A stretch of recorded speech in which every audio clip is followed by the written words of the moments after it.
Steeltown Murders centers on the hunt to catch the killer of 3 young women in the Port Talbot area, set in both 1973 and the early 2000s.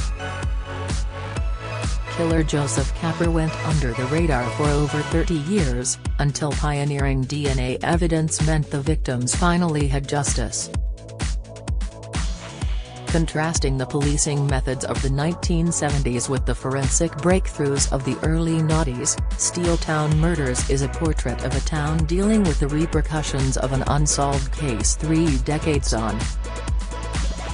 Ahead of the BBC series, Express. Co.uk has looked back at some of the UK's most famous serial killers.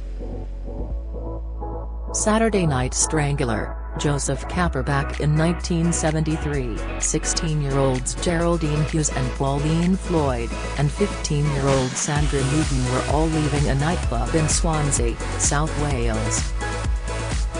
As they hitched a lift home, the 3 girls never made their destinations and were all murdered and raped in a nearby woodland by Joseph Kapper. Their disappearance sparked a massive police manhunt and left the community cowering in fear as to when or where the killer might strike again.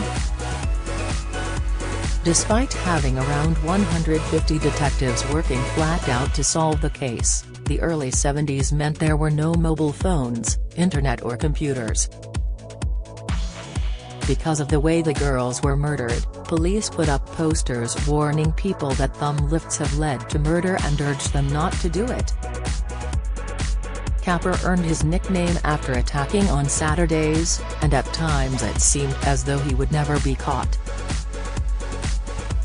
However, the girls' underwear had been sent to a forensics lab and kept intact, and with the emergence of more sophisticated genetic testing methods, their items could finally be tested. Despite the DNA failing to materialize, it meant there was enough for the murder investigation, which was dubbed Operation Magnum, back up and running in 2000. With the help of a psychological profiler, their suspect list consisted of 353 men, before whittling it down to 147 before a nightclub bouncer from Port Talbot called Joseph Kapper was finally interviewed. Had initially been quizzed at the time of the deaths but somehow slid under the radar despite driving the same model of car spotted on the night in question, a white Austin 1100. However, they faced yet another issue of Joseph being dead for 12 years, which left it down to Kapper's NRS ex-wife and her daughter to volunteer swabs of their DNA. Kapper's body was exhumed in 2002, where DNA was taken from his femur and teeth, proving a full match, meaning justice had finally been served. Don't miss. Rylan forced to step in as Alicia Dixon makes Eurovision blunder live on air. Latest, Eurovision fans left stunned over Hannah Waddingham's appearance. Watch, Ukrainian President Zelensky banned from delivering Eurovision video message. Insight, The Moors Murders, Ian Brady and Myra Hindley. Pauline Reed, 16, John Kilbride, 12, Keith Bennett, 12, Leslie Ann Downey, 10, and Edward Evans, 17, were the 5 victims of Ian Brady and Myra Hindley. Ian and Myra first met in 1961, where Ian quickly convinced Myra that there was no God and soon revealed the dark thoughts he was having. Being persuaded and blinded by her infatuation, Myra soon accompanied Ian, and the pair carried out their murders between 1963 and 1965. Pauline Reed was on her way to a disco near her home in Manchester when she was taken and killed by Ian. It was 2 decades before her parents were informed of what happened to her, with her body being found in 1987. 4 months after, John Kilbride was lured onto the moor where he was sexually assaulted and murdered. Keith Bennett was their 3rd victim, after being abducted from his home, but his body has never been recovered as both Ian and Myra refuse to reveal where they have buried him. Leslie Ann Downey was the couple's youngest victim, being lured away from a fairground on Boxing Day, to the house where Myra lived at the time. Ian sexually abused and tortured her, forcing her to pose for sexually explicit photographs. Taking this kill one step further, the murderers recorded an audio tape of her brutal final moments that reduced a courtroom to tears when it was played back. Edward Evans was the final victim and was an apprentice engineer who was lured to a home then shared by Hindley and Brady. Ian and Myra's crimes were exposed after Myra's brother-in-law, David Smith, called the police after being lured to move the body under false pretenses. In 1966 both Hindley and Brady were jailed for life for the murders, with Myra dying in 2002 and Ian in 2017.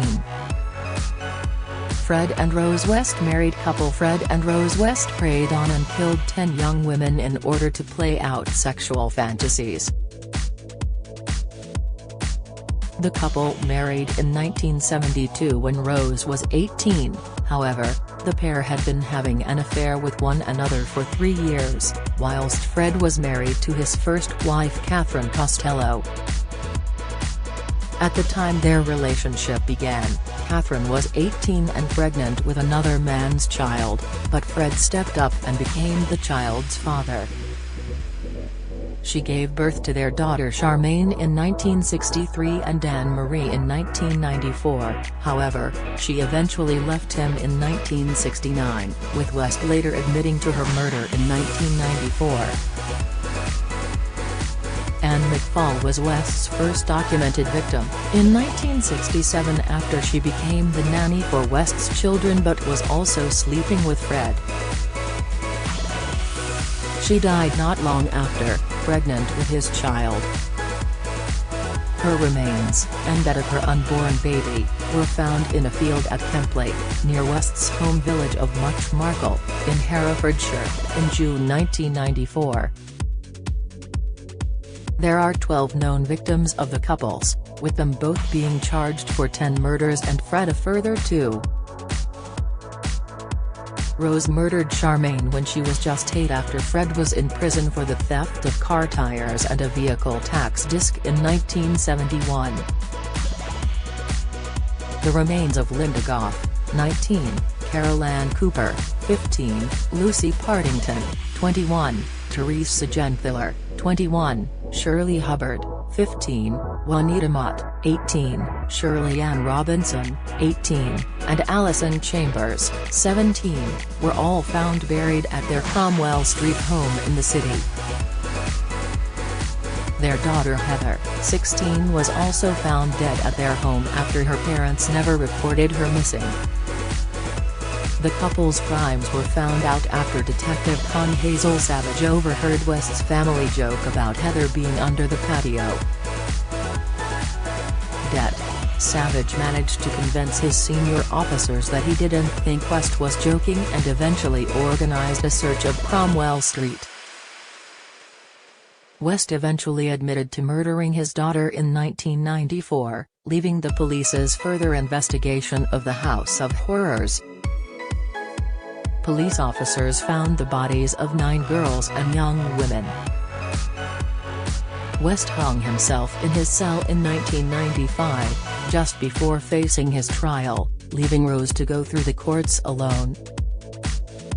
Rose became one of the most notorious female mass killers in Britain when she was jailed that year and still remains in prison to this day. The Yorkshire Ripper, Peter Sutcliffe. Peter Sutcliffe terrorised Yorkshire in the 1970s and 1980s and killed at least 13 women and attacked many more.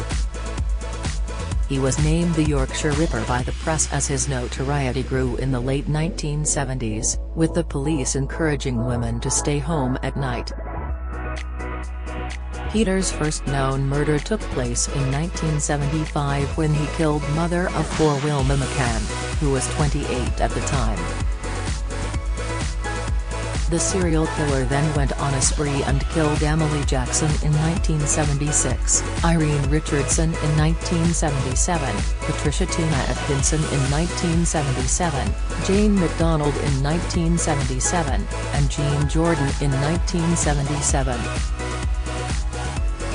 Then in 1978 Yvonne Pearson, Helen Reitka, and Vera Millward.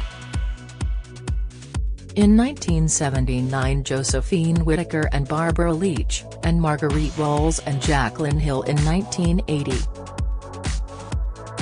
Peter was eventually arrested in 1981 after police initially stopped him in a car with a sex worker and was found to have fake plates. Soon after his arrest police discovered a knife, hammer and rope at the scene that he had managed to discard. After a grueling 2 days of intensive questioning, Peter admitted he was the Ripper, but later pleaded not guilty to 13 charges of murder, but guilty to manslaughter on the basis of diminished responsibility.